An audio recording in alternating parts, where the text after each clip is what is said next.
सो है गाइस, कैसे हो आप लोग दोस्तों। क्या आपके पास भी इन्वर्टर एसी और आपने इन्वर्टर एसी इसीलिए लिया था कि आपका इलेक्ट्रिसिटी बिल जो है कम आए, लेकिन दोस्तों आपने जो एक्सपेक्ट किया था कि ये इलेक्ट्रिसिटी बिल आएगा वो तो आ ही नहीं रहा है, उससे तकरीबन बहुत ज्यादा आ रहा है। दोस्तों आप तब ये कुछ गलतियां कर रहे हो जिसको आपको ये बताने वाले हैं। अगर इन सब को सुधार लो आप इस एसी चलाते हुए, ठीक है, और इन सब के ऊपर गौर करो, 7 ऐसे टिप्स है, इसको अगर आप ध्यान दो तो आपको दावे से कह रहे हैं कि आपका एसी का बिल, पर्टिकुलर अगर एसी का बिल 100 रुपये आता है तो उसका बिल 40 रुपये से भी कम आएगा। जी हाँ दोस्तों, 40 रुपए से भी कम, वो दावे के साथ कहते हैं। हाँ तो दोस्तों इस वीडियो को पूरा देखिए इन्वर्टर एसी के ऊपर। अगर इन्वर्टर एसी को लिए हो बिल कम आने के लिए, ठीक है, मतलब घटाने के लिए, तो इन अगर 7 टिप को फॉलो करोगे तो बहुत ज्यादा कम बिल आएगा। ठीक है, तो चलिए इस वीडियो को शुरू करते हैं। बात करते हैं 7 ऐसे टिप्स जो कि इन्वर्टर एसी का एफिशिएंसी बढ़ाता है और बिल जो है घटाता है, उसके बारे में। So let's begin. लेकिन उससे पहले बात करते हैं, हमें सौरभ चौधरी और ये है ट्रेंड इंडिया चैनल, जिसमें हम बात करते हैं ऑनलाइन पे, गूगल पे, यूट्यूब पे ट्रेनिंग में आया हुआ कोई भी टॉपिक को डिटेल में एक्सप्लेन के साथ विद 100% टू एक्यूरेट के साथ। चैनल को जल्दी से सब्सक्राइब कीजिए, बेल आइकन खोल कीजिए ताकि आगे भी ऐसे अपडेट आपको मिलता रहे। सो गाइस, इन्वर्टर एसी के 7 टिप्स को बताने से पहले आपको बता दें कि अगर आपने अभी तक एसी नहीं खरीदा, आपने सोच रहे हो कि इन्वर्टर एसी अच्छा है कि ये एसी अच्छा है, तो इसके ऊपर डिटेल में, ठीक है, 10 मिनट से भी ज्यादा का वीडियो है, ठीक है, उसके ऊपर वीडियो बना के रखे हैं, तो कार्ड में लिंक दे रहे हैं, ठीक है, जरूर जाके इस वीडियो के बाद देख लेना, तो आपको बहुत ज्यादा हेल्प होगा। ठीक है दोस्तों, सबसे पहला टिप जो बात करते हैं इन्वर्टर एसी का, कैसे आपका बिल कम आए, एफिशिएंसी ज्यादा हो। तो दोस्तों सबसे पहला टिप है वो है टेम्परेचर। दोस्तों आप किस में टेम्परेचर फिट करते हो, ठीक है, हम इंडियन है भाई, तो हम लोग को उतना ज्यादा लो टेम्परेचर की जरूरत नहीं है, 18 16, ठीक है, इसका जरूरत नहीं है। अभी के एसी में तो 17 से नीचे आता भी नहीं है, ठीक है, तो उतना टेम्परेचर की जरूरत नहीं है हम लोगों को, नॉर्मल में भी काम चल जाएगा। मतलब हम ये आपको रिकमेंड कर रहे हैं तो 22 डिग्री, 23 डिग्री, 24 डिग्री ये इनफ है। ठीक है, आप बहुत ही ज्यादा आपको ऐसा है तो 20 डिग्री तक रख सकते हो, लेकिन उसके नीचे ना रखो, क्योंकि उसके लिए एसी को डबल बूस्ट में काम करना पड़ता है और बिल तकरीबन बहुत ज्यादा आता है।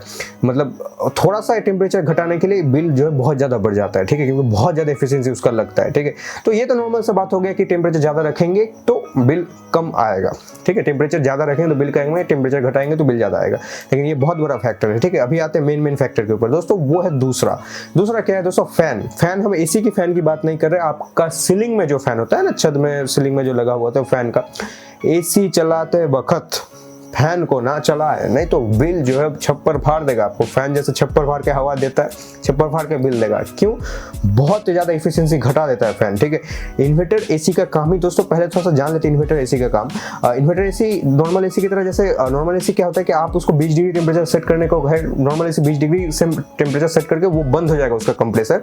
फिर जब उसका टेम्परेचर बढ़ जाएगा 22 डिग्री, 23 डिग्री, फिर वो अपने धड़ाम करके जो है, जो पीछे का कंडेंसर चालू होगा, फिर आपका वो 20 डिग्री में लाएगा, फिर बंद होगा, फिर बंद चालू। लेकिन इन्वर्टर एसी में ऐसा नहीं होता है, वो 20 डिग्री में अगर आपने बोला उसको लाने को तो 20 डिग्री में वो लाएगा। ठीक है, उसके बाद वो अपना कंडेंसर का एफिशिएंसी 100% से लेके 30% तक ला देगा। ठीक है, मतलब अगर वो 100% में चल रहा हो तो आप उसका घटा देगा, मतलब 60% तक घटा सकता है, वो 60 से 70% तक घटा सकता है। ठीक है, उसका एफिशिएंसी मतलब बिजली का कंज्यूम, अगर वो इन्वर्टर एसी है तो।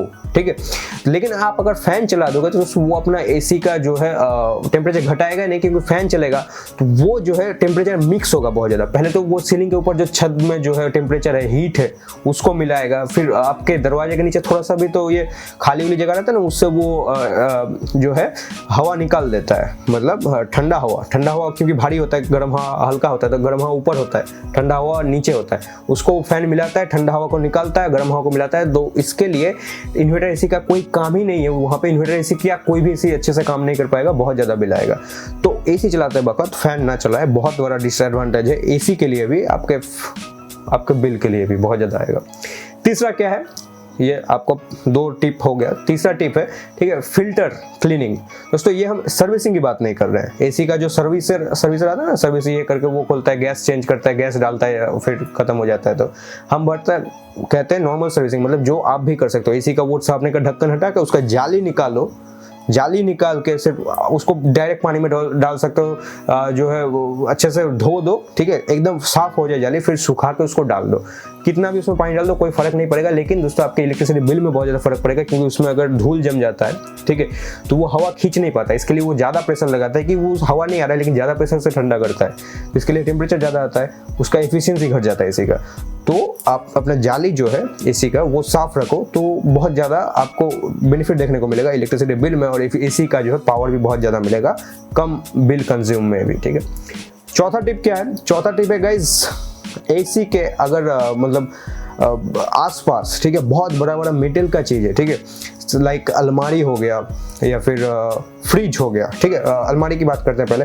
अलमारी बहुत बड़ा होता है, ठीक है, वो लोहे का होता है, ठीक है। हम वुडन अलमारी की बात नहीं कर रहे, लोहे का अलमारी जो भी होता है उसको अगर ढक सको, ठीक है, अगर आप कोई क्लॉथ से ढक सको तो उसका मतलब लोहे को ठंडा करने में बहुत पावर लगता है। लोहा सबसे जो है ज़्यादा ठंडा खींचता है, तो एसी को वो भी पूरा जो है इसको प्रेशर लगाना पड़ता है सबको ठंडा करने के लिए, ठीक है। तो अलमारी जो है बहुत ज़्यादा आपका एसी का पावर कंज्यूम कर लगता है। आपको सुनकर थोड़ा अजीब लगेगा लेकिन ऐसा होता है, ठीक है।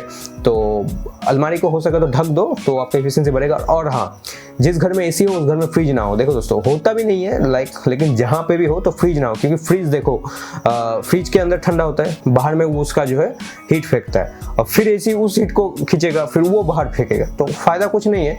तो उस घर में फ्रिज ना रखो तो अच्छा है। तो ये हो गया चौथा टिप, ठीक है दोस्तों। पांचवा टिप है ऑन ऑफ। मतलब आप अपना एसी अगर खरीद रहे हो और आपने सोचा है कि कुछ 1 घंटा चला के हम 4 घंटा का मजा लेंगे, ठीक है, तो वो आप नॉर्मल एसी लो। मतलब 20 डिग्री में चला दिया, 1 घंटा चलाए, फिर आपने बंद कर दिया, फिर 4 घंटा बंद रखे, फिर चलाए, ठीक है, तो उसका कोई फायदा नहीं है। उसका बिल उल्टा ज़्यादा आएगा। अगर आप 4 घंटा चलाओ तो कम आएगा, क्योंकि दोस्तों उसको पूरा जो है एसी इन्वर्टर एसी का काम ही होता है कि एक टेम्परेचर में लाके उसका पावर घट जाता है। तो आपको लगेगा चल रहा है लेकिन बहुत कम पावर कंज्यूम करता है। सिर्फ फैन की तरह 2 फैन अगर चलेगा तो उतना ही पावर कंज्यूम करेगा। लेकिन अगर आप उसको ऑफ करके ऑन किए तो फिर वो पहले से उतना ही पावर कंज्यूम करेगा जिसको एक नॉर्मल एसी को लगता है। तो अगर बार बार आपको अगर मतलब नॉर्मल चाहिए ना 1-1.5 घंटे के लिए चलाओगे तो इन्वर्टर एसी का कोई काम नहीं है। इन्वर्टर एसी नहीं ले रहे आप, ठीक है, और नॉर्मल एसी की तरफ जाओ, ठीक है। ऑन ऑफ मत करना बार बार, इसको बहुत इंपॉर्टेंट पॉइंट है ये दोस्तों। छठे टिप के ऊपर बढ़ते हैं दोस्तों। आपका रूम साइज, ये बहुत मैटर करता है। आपका रूम साइज अगर बहुत बड़ा है, ठीक है, मतलब 100 स्क्वायर फुट से ज़्यादा है, 10 बाय 10 से भी ज़्यादा है, तो 1.5 टन का एसी तो सही है वहाँ पे, ठीक है। लेकिन आपका अगर रूम साइज 100 से नीचे है, ठीक है, 70-80 स्क्वायर फुट का है, आपने 1.5 टन का इन्वर्टर एसी ले लिया तो दोस्तों कोई फ़ायदा नहीं है। बिल उतना ही आएगा, बहुत ज़्यादा आएगा, क्योंकि उस रूम के हिसाब से वो बहुत ज़्यादा बड़ा एसी है और जितना भी वो इन्वर्टर एसी हो बिल तो ज़्यादा कंज्यूम करेगा। तो रूम के हिसाब से एक चार्ट दे रहे हैं आपको, इसको देख लेना, ठीक है। तो उसमें आप कैलकुलेट कर सकते हो किस रूम के साइज के हिसाब से आपको कितने टन का एसी चाहिए, ठीक है। ये होगा 6 टिप। और 7वां टिप ये है कि गाइज, आप अगर इन्वर्टर एसी ले लिए तो कोई कुछ कर नहीं सकते, ठीक है। लेकिन अगर आप इन्वर्टर एसी नहीं लिए हो, ठीक है, आप एसी लेने का सोच रहे हो तो मेरा ये वीडियो जरूर देखना, क्योंकि आपको पता चलना चाहिए, ठीक है, कि आपके लिए इन्वर्टर एसी है कि नहीं है, ठीक है। अगर आपका जो है पैक्ड अप में रहते हो, पूरा रूम बंद होता है, हर टाइम रूम के अंदर रहते हो, तब तो इन्वर्टर एसी सही है। लेकिन आपका रूम का डोर बार बार खुलता बंद होता है, ठीक है, दरवाजा बार बार खुलता बंद होता है, इन्वर्टर एसी लेने का गाइस कोई फायदा नहीं है। आपको समझा रहे हैं, बेकार है, ठीक है। दरवाजा अगर बार बार खुले बंद हुए, क्योंकि वो नॉर्मल एसी की तरह ही काम करेगा, वो कभी अपना जो एफिशिएंसी घटाएगा नहीं, क्योंकि टेम्परेचर घर का घटते जाएगा, वो बढ़ाते जाएगा उधर अपना एफिशिएंसी। आप समझ लो कि इतना समझने की जरूरत नहीं है टेक्निकल। अगर आपका इन्वर्टर एसी लेने का कोशिश कर रहे हो तो दरवाजा हर समय बंद होना चाहिए, नहीं तो आप इन्वर्टर एसी मत लो, क्योंकि ऊपर के 6 टिप को फॉलो करके भी अगर इसको फॉलो नहीं किए कोई फायदा नहीं है, नॉर्मल एसी की तरफ जाओ।